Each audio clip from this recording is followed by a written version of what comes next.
शुरू हो जाओ। वंदे मातरम, वंदे मातरम, इट्स ओके, अपना फोन दो। कम। सेल्फी और देशभक्ति दोनों में बहुत फर्क है।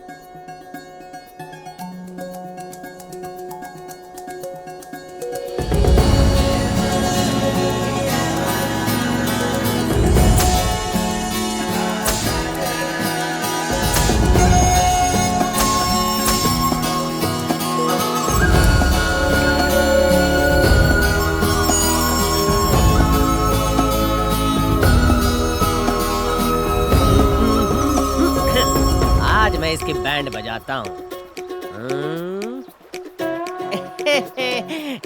मेरी बज गई।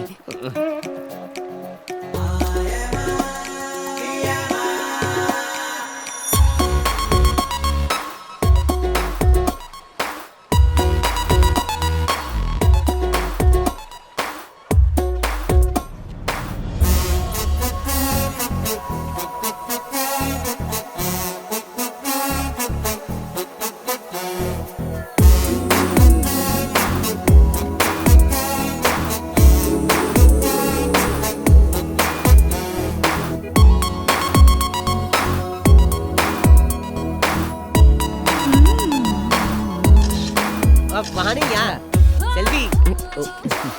ये पकड़ो। Excuse me. Hi. Hi, can you please stand up? Okay, क्या हुआ?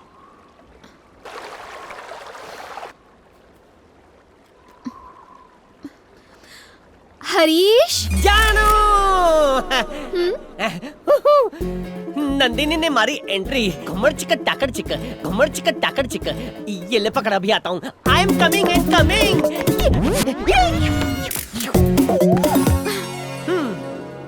सूछे बकुड़ी। वो पत्थर यहाँ रख दोगे प्लीज?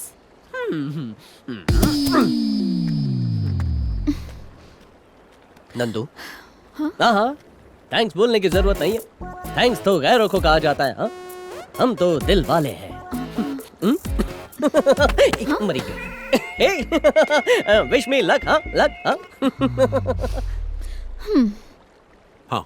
वंदे मातरम, सुजलाम सुफलाम, मलयज शीतलाम, सस्य श्यामलाम, मातरम वंदे मातरम, वंदे मातरम। नंदिनी मेरी परमिशन के बिना पत्थर तक नहीं हिलाती। मैं भी एक देशभक्त हूँ, यकीन हो गया? तुम्हारी आवाज बहुत सुरीली है। एक्चुअली स्कूल के दिनों से ही मुझे गाने का बड़ा शौक था। उस दिन तुमने अचानक से पूछ लिया तो नहीं गा पाई। काफी अवार्ड मिले हैं मुझे। आप एक सेल्फी हो जाए। कल ली थी ना? नो नो नो, वो सेल्फी तो मैंने कल ही पोस्ट कर दी थी। देखो हम दोनों कितने अच्छे लग रहे हैं, कितने लाइक्स मिले हैं। हम दोनों की जोड़ी कमाल लग रही है ना? ये कमेंट में क्या लिखा है? शायद मेरे बारे में कुछ। हरीश, मेरे बारे में लिखा है। I'll see you soon. Yeah, I'm coming. Jain sir ji, Congratulations. शादी मुबारक हो। शादी? हाँ, किसकी? तेरी डॉक्टर नंदिनी के साथ। सही बोला। बैंगलोर में मेरी शादी है। आईटीसी गार्डन या होटल ताज बुक करने वाला हूँ। बहुत बढ़िया। 2000 भारतीयों को इनविटेशन दिया है। ओके। वेज और नॉन वेज खाना होगा और कॉकटेल पार्टी भी। एंड ऑफ कोर्स तुम्हारे लिए नॉर्थ इंडियन स्टाइल का बढ़िया पंजाबी खाना भी होगा। वाह, ये गल है पाजी। वो इतना अरेंजमेंट कब किया ये तो बताओ पाजी। अरे अरेंजमेंट तुम करोगे पाजी, मैं थोड़े ना करूंगा। बात कर रहा है। मजाक कर रहे हो पाजी। शादी कंफर्म है। आपके लिए एक लेटर है। हाँ। ओए आ गया बाजू वाले टेंट से लव लेटर आ गया। वो दोनों मिलके डॉक्टर डॉक्टर खेलेंगे। Thank you. जय हिंद सर। क्या लिखा है? जोर से पढ़ो सर। हमें भी तो बताओ उस लेटर में क्या लिखा है। अरे सर तो चुप ही हो गए। लगता है लेटर कुछ ज्यादा ही रोमांटिक है।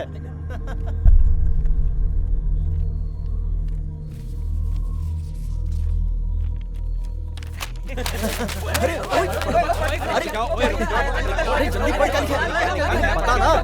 रुक जाओ यार,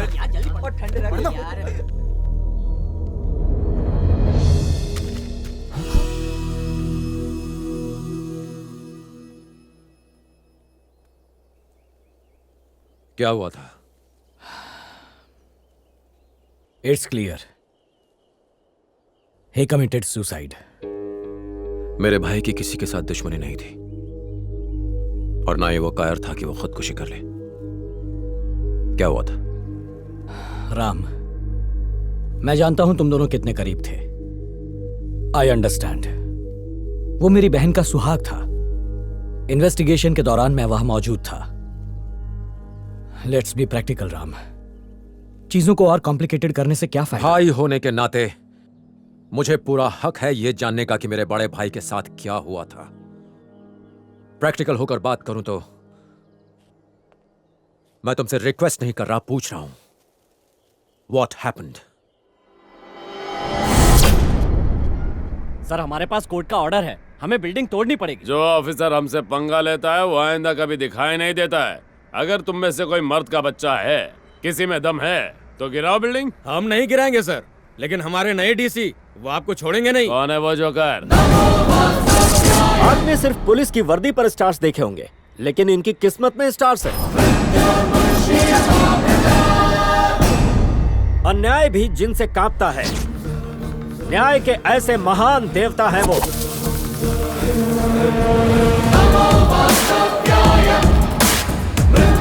कौन है बे तू? तुझे इंट्रोडक्शन देने की मुझे कोई जरूरत नहीं। तेरी इतनी औकात नहीं है कि तू मुझे जान सके। शायद तू ये नहीं जानता कि मैं कौन हूँ। तू वो गुंडा है जो जमीन हड़प कर उसी जमीन पर बिल्डिंगें बनाता है। ऐसी जगह ट्रांसफर करूंगा कि पीने का पानी भी नहीं मिलेगा। अगर हिम्मत है तो आगे बढ़।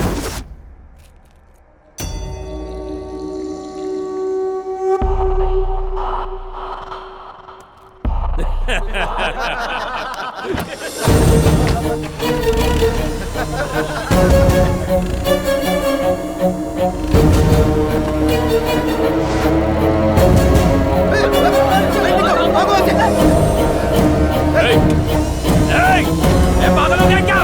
ये क्या कर रहा है? जान से मारेगा क्या?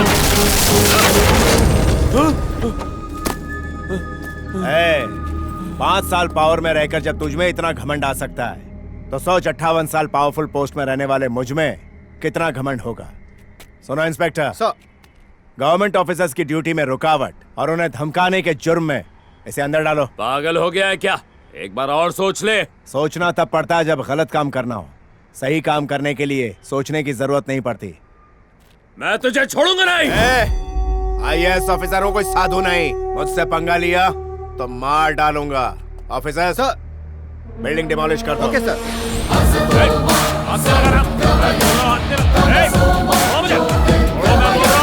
कुछ दिनों बाद वो कॉर्पोरेटर जेल से छूट गया और तुम्हारे घर के बाहर आकर हंगामा करने लगा। चल बाहर आना, चूड़ियां पहनी है क्या? ए, छोड़ो रे। तू बहुत पछताएगा। मैं तुझे और तेरे परिवार को मार दूंगा। तुम्हारा भाई बड़ा गुस्से वाला था। जब उसे इस बात का पता चला तो वो बदला लेने कॉर्पोरेटर के घर चला गया।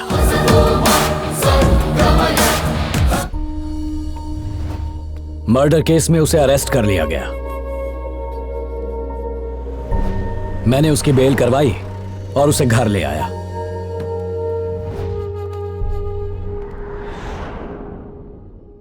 और अगले ही दिन उसने खुदकुशी कर ली।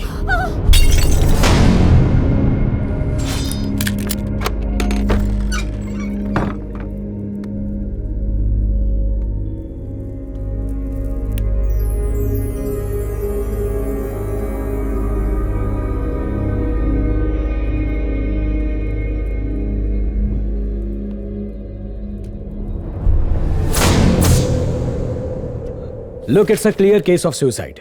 पुलिस इन्वेस्टिगेशन पूरी हो चुकी है। पोस्टमार्टम रिपोर्ट भी यही कहती है। तुम्हारा क्या कहना है? ये सुसाइड नहीं, मर्डर है। फिजूल की बात मत सोचो, तुम ज्यादा इमोशनल हो रहे हो।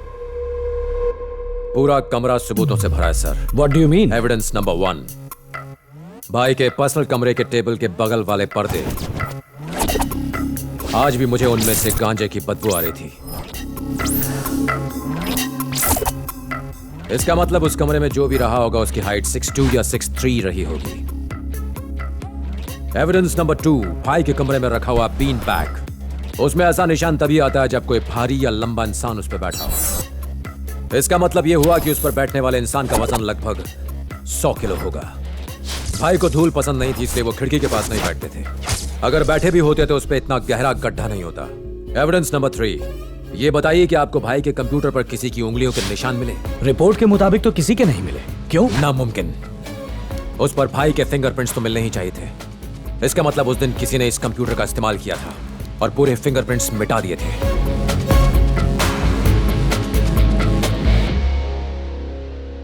लास्ट एविडेंस है भाई के गले में लगा हुआ फंदा। आपने गांठ पर गौर किया? जिसने भी वो फंदा बांधा है वो लेफ्ट हैंडेड था, जबकि भाई राइट हैंडेड थे। मुझसे इतनी बड़ी गलती कैसे हो गई? सर, हो सकता है कि ये चूक जानबूझकर की गई हो। मैं आपके डिपार्टमेंट को दोष नहीं देता, लेकिन बिना पुलिस के सपोर्ट के एक आईएएस ऑफिसर के मर्डर पर यूं पर्दा डालना बहुत मुश्किल है।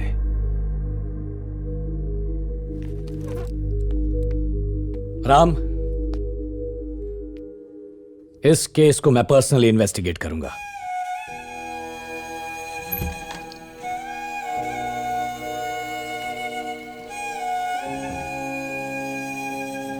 जल्दी से फॉरेंसिक डिपार्टमेंट को इन्फॉर्म करो। मैं सत्यमूर्ति केस को री-इन्वेस्टिगेट कर रहा हूं। 6.2, 6.3 हाइट वाले सारे क्रिमिनल्स के नाम चाहिए मुझे। Excuse me. Yes sir. ये डॉक्टर रविंद्र कहाँ मिलेंगे? उनका ऑफिस वहां है। वहाँ? Thank you.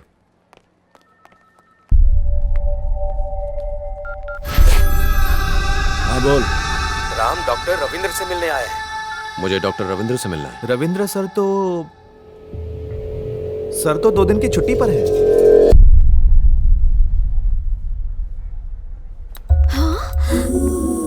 Oh my God, he is here. Go, go, go, you guys go. Okay.